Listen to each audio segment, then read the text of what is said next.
Hey guys, in this video I'll show you how to unlock the core power of AutoAE in just 3 minutes. There are two main things you'll do: replace text and replace images or videos. About replace text. Click the text, type your words, preview, done. Just one tip. Keep the length close to the original. If your text is too long or too short, it'll affect the font size and layout. Think of it like a PowerPoint slide. Keep it short, highlight the keywords, and focus on what your viewers should remember. About replace images and videos. To replace an image, click here. Need to adjust it? Scroll to zoom in or zoom out, or drag the corners to resize.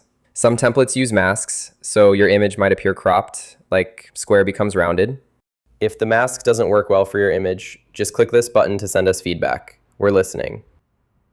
For cleaner results, especially in advanced templates, use images with transparent backgrounds, like PNGs. Videos work the same way. Upload and choose the clip segment to display. That's it. With just a few clicks, you can create pro-level motion graphics. No After Effects needed. Welcome to AutoAE.